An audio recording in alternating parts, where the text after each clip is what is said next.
사랑하신 아버지 하나님, 우리 주님의 십자가를 묵상하며 사순절을 지나고 있습니다. 하나님, 오늘도 수요예배로, 온라인 수요예배로 우리가 성경 낭송 예배를 하오니 하나님 은총 베풀어 주옵소서.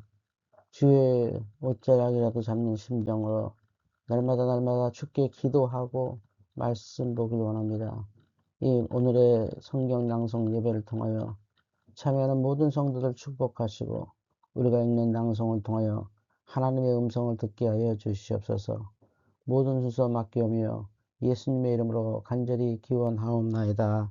아멘. 사도신경. 나는 전능하신 아버지 하나님, 천지의 창조주를 믿습니다. 나는 그의 유일하신 아들, 우리 주 예수 그리스도를 믿습니다.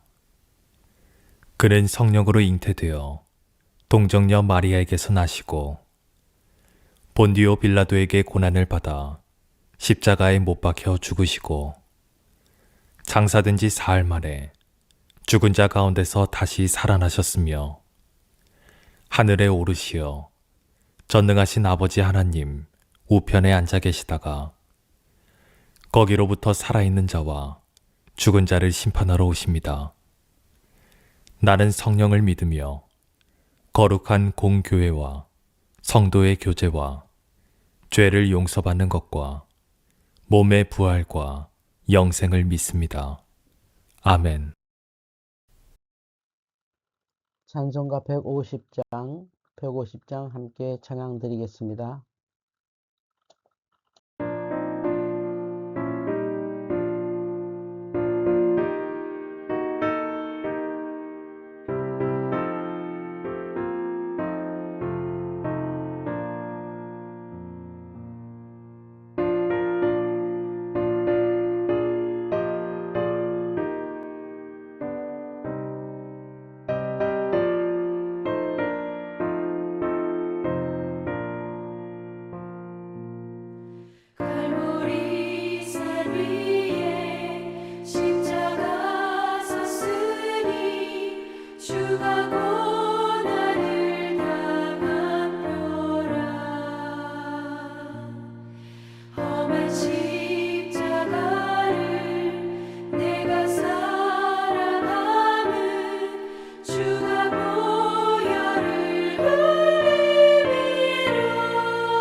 오늘은 잠언 9장입니다. 잠언 9장을 함께 낭송합니다.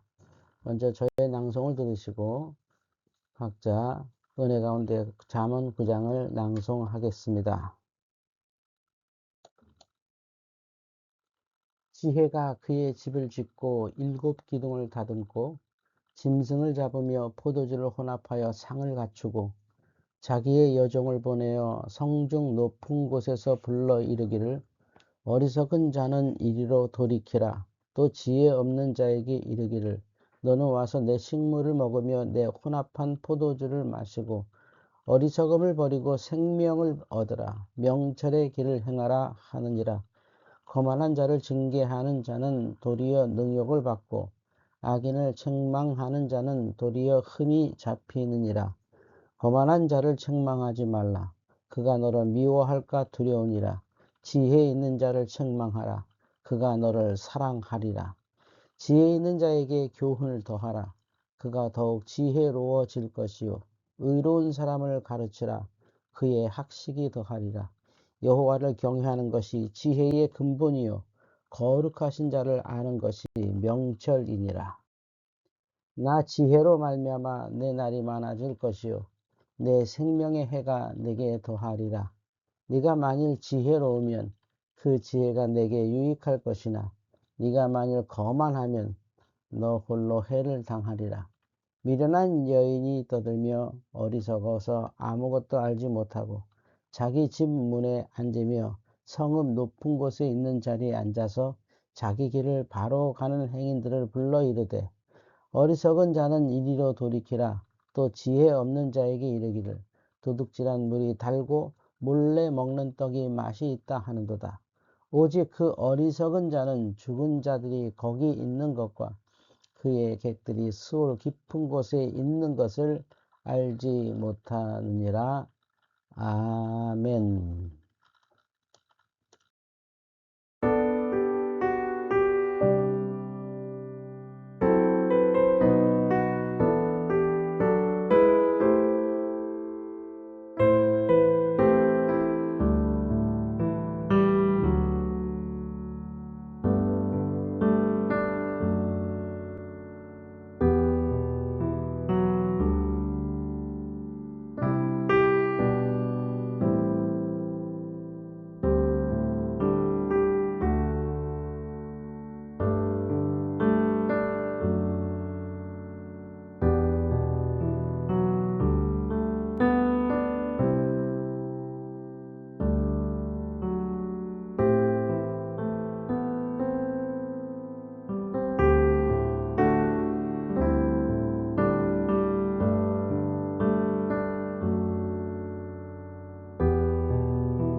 이제 저의 성경 묵상을 나눈 후 기도하겠습니다. 여러분이 읽으신 것과 비교하시면서 들으시면 좋겠습니다. 잠언 9장을 묵상하겠습니다. 신약성경에 예수님께서 하나님의 나라를 비유로 참 많이 말씀하셨죠. 누구나 알아듣게 하시기 위함일 것입니다. 근데 잠언도 이 지혜를 상당히 많이 의인화, 마치 사람인 것처럼 표현합니다. 지혜의 실제를 얘기하기 때문입니다. 지혜가 무엇인지, 지혜가 어떤지가 아니라 나에게 지혜가 어떻게 접근하는지, 내게 지혜는 무엇인지 아주 실질적인 말씀을 담고 있죠. 믿음은 이렇게 행함이 반드시 따르게 되어 있습니다. 믿는데 행하지 않는다는 것 있을 수 없는 일이죠. 오늘 지혜가 마치 사람처럼 우리를 부른다는 말씀이 잠언 9장에 천천히 나오고 있습니다. 그래서 오늘 첫 번째 내용을 보면 지혜가 집을 짓고 7기둥을 다듬고 짐승을 잡고 포도주를 혼합하여 상을 갖추고 라고 합니다. 그러니까 이 뭐라 그러죠? 이 파티 준비를 하고 있죠. 지혜가 파티 준비. 예, 우리를 초대할 파티 준비를 하고 있습니다. 그래서 여종을 보내어 성중 높은 곳에서 불러 이르기를 초대죠. 파티 준비, 파티 초대. 이거 어디서 떠오르지 않나요? 예수님께서 파티를 초대하거든 가서 아무나 불러와라 이런 말씀하셨잖아요. 지혜가 이렇습니다. 주님께서 구약의 말씀을 우리에게 좀 더 쉽게 말씀하신 것 같습니다. 이렇게 여종 보내서 이르기를 파티의 대상입니다. 파티의 대상, 예, 초대의 대상, 파티 초대의 대상이 나오죠. 누굽니까? 바로 어리석은 자. 예. 누가 와야 되냐면 어리석은 자는 이르러 오고 또 누구죠? 지혜 없는 자를 초대합니다. 그러면서 식물을 먹으며 혼합한 포도주를 마시라. 그 파티에 참여하게 하죠. 파티 참여하면서 그 파티를 참여하면 이 지혜의 식물 혼합한 포도주 우리에게는 말씀이죠. 하나님의 말씀이죠. 그러면 어떻게 되는 거죠? 그런 어리석음을 버리고 생명을 얻으라. 예, 어리석음과 생명. 자, 어리석음을 버리면 생명, 곧 예수를 믿으면 생명을 얻으리라. 말씀을 믿으면 생명을 얻으리라. 이런 뜻이죠. 그러면 반드시 믿는 사람은 뭐라 그랬어요? 행함이 있다. 지혜로운 명철의 길을 행하라 하느니라. 또 지혜로운 행동을 그 다음에 얘기하는데 지혜로운 행동 중에 뭐냐면 거만한 자를 징계하는 자는 능욕을 받고 악인을 책망하는 자는 도리어 흠이 잡히느니라. 그래서 거만한 자를 책망하지 말라. 지혜로운 행동입니다. 이거 의미 없다. 아무리 가르쳐줘도 안 된다. 그러니까 분명한 거죠. 거만한 자, 내가 그래도 나 스스로 생각할 수 있어. 난 알아. 나도 생각할 줄 알아. 이런 거만한 자를 책망하지 말라는 거죠. 지혜 있는 자를 책망하죠. 아니, 이미 지혜가 있는데 지혜 있는 자를 책망하라니요? 예수님께서 말씀하신 것처럼 없는 자는 그 있는 것까지 빼앗기고 있는 자는 더 받으리라는 말씀이 이 말씀이죠. 그래서 은혜는 지혜 있는 자가, 이건 정말 어리석은 자가 들었으면 좋겠는데 하는 생각으로 말씀을 전해도 지혜 있는 자가 더 은혜 받죠. 잘 믿는 사람이 더 은혜 받고 겸손한 사람이 더 은혜 받습니다. 참 하나님께서 이 세상을 참 오묘하게 다스리는 것 같습니다. 그래서 지혜 있는 자를 책망하라. 그러면 사랑하리라. 놀랍죠. 이 거만한 자를 책망하면 막 미워하는데 지혜 있는 자를 책망하면 그가 나를 사랑하고 지혜 있는 자에게 교훈을 또 더합니다. 책망뿐만 아니라 교훈을 더하면 더욱 지혜로워질 것이다. 예수님 말씀이죠. 있는 자가 더 받는다. 없는 자는 있는 것까지 빼앗기리라. 똑같은 말씀 같습니다. 그래서 지혜 있는 자에게 가르치라고 하고 또한 의로운 사람을 가르치라. 아니 이미 의로운데 그 의로움을 가르치면 그 학식이 더하리라 말합니다. 그래서 여호와를 경외하는 것이 지혜의 근본이요 거룩하신 자를 아는 것이 명철입니다. 잠언의 결론이죠. 처음부터 나왔던 말씀. 지혜의 본질입니다. 여호와를 경외하는 것. 자, 이렇게 오늘 지혜의 파티를 준비하고 초대하고 하는데 지혜 있는 자와 의로운 사람이 오히려 더 와서 복을 받더라는 말씀입니다. 다음 따라 볼까요? 나 지혜로 말미암아 지혜의 의인화를 하죠. 내 날이 많아질 것이요.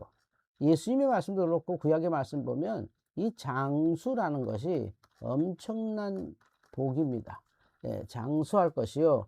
이 장수란 건 생명, 우리 몸의 장수도 되고 또 사업의 장수, 뭐 사랑의 장수, 많은 장수가 있겠죠. 네 날이 많아질 것이요. 생명, 이게 굉장히 귀하죠. 생명의 해가 내게 더하리라. 그러니까 뭐 날도 많아질 뿐만 아니라 생명의 해도 더할 것이다. 귀한 지혜의 아주 상입니다. 내가 만일 지혜로우면 그 지혜가 내게 유익할 것이다. 참 이게 솔로몬의 지혜도 이렇죠. 지혜를 구하는 지혜. 지혜로우면 지혜가 유익한 겁니다. 그러니까 지혜가 다 남에게 좋은 게 아니에요. 복도 복 있는 사람에게 복이 되는 것처럼 지혜도 지혜로운 사람에게 유익할 것이다. 만일 거만하면 어떻게 되죠? 홀로. 참 슬픈 얘기죠. 홀로 해를 당하리라. 미련한 여인이 떠들며 어리석어서 아무것도 알지 못하고 자기 집 문에 앉으며 성읍 높은 곳에 있는 자리에 앉아서 자기 길을 바로 가는 행인들을 불러 이르되 어리석은 자는 이리로 돌이키라. 또 지혜 없는 자에게 이르기를 도둑질한 물이 달고 몰래 먹는 떡이 맛있다는도다. 이게 바로 이제 지혜롭지 않은 사람들이 왜 그 길을 가느냐? 바로 이거죠. 도둑질한 물이 달고 몰래 먹는 떡이 맛있으니 지혜를 싫어할 수밖에 없다. 이게 일순간의 쾌락, 일순간의 즐거움 때문에 일생의 지혜를 잃어버린다는 거죠. 그 사람들에게 하는 말씀이 여기 있습니다. 오직 그 어리석은 자는 죽은 자들이 거기 있는 것과 그의 객들이 수올 깊은 곳에 있는 것을 알지 못합니다. 종말과 자신의 사후를 믿지 못한 사람은 현재의 도둑질한 물을 달다 그러고 몰래 먹는 떡이 맛있다고 하는 어리석은 길을 갈 것이다 하는 말씀입니다. 오늘 잠언 9장을 통해서 이렇게 묵상하였습니다. 여러분도 이제 스스로 묵상하면서 하나님의 귀한 은혜 받으시기를 바랍니다. 이제 기도하겠습니다. 각자 찬양에 맞추어 기도하시기 바랍니다. 혹 기도하기 힘든 분들은 찬양을 따라 부르셔도 좋겠습니다. 다 같이 기도하겠습니다.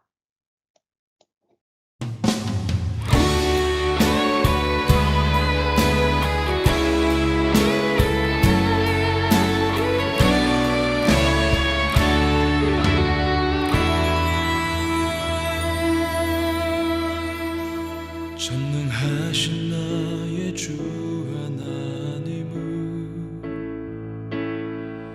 능치 못하실 일 전혀 없네. 우리의 모든 간구도 우리의 모든 생각도 우리의 모든 꿈과 모든 소망도 신실하신 나의 주 하나님은 우리의 모든 괴로움 바꿀 수 있네. 불가능한 일 행하시고 죽은 자를 일으키시니 그를 이길 자 아무도 없네. 주의 말씀 의지하여 깊은 곳에 금을 던져 오늘 그가 놀라운 일을 이루시는 것 보라. 주의 말씀 의지하여 믿음으로 금을 던져 믿는 자에게 능치 못함 없네.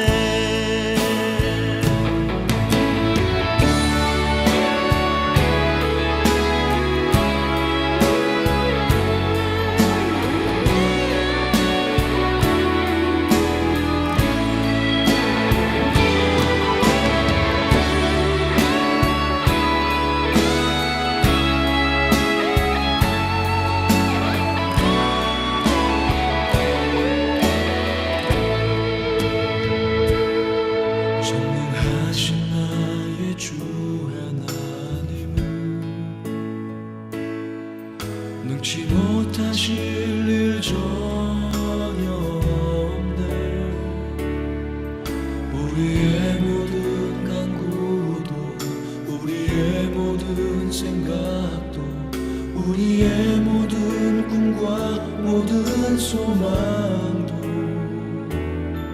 신실하신 나의 주 하나님은 우리의 모든 괴로움 바꿀 수 있네. 불가능한 일 행하시고 죽은 자를 일으키시니 그를 이길 자 아무도 없네. 주의 말씀 의지하여 깊은 곳에 금을 던져 오늘 그가 놀라운 일을 이루시는 믿음으로 주의 말씀 의지하여 믿음으로 금을 던져 믿는 자에게 능치 못함 없네. 주의 말씀 의지하여 깊은 곳에 금을 던져 오늘 그가 놀라운 일을 이루시는 보라. 주의 말씀 의지하여 믿음으로 금을 던져 믿는 자에게 능치 못함 없네. 믿는 자에게 능치 못함 없네.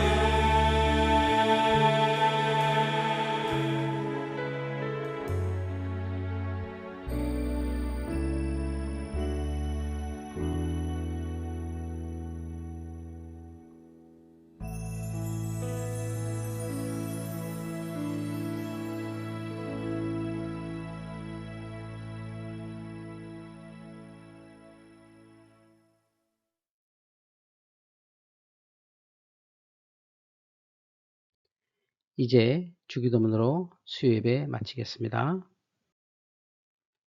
하늘에 계신 우리 아버지, 아버지의 이름을 거룩하게 하시며 아버지의 나라가 오게 하시며 아버지의 뜻이 하늘에서와 같이 땅에서도 이루어지게 하소서. 오늘 우리에게 일용할 양식을 주시고 우리가 우리에게 잘못한 사람을 용서하여 준 것 같이 우리 죄를 용서하여 주시고 우리를 시험에 빠지지 않게 하시고 악에서 구하소서. 나라와 권능과 영광이 영원히 아버지의 것입니다. 아멘.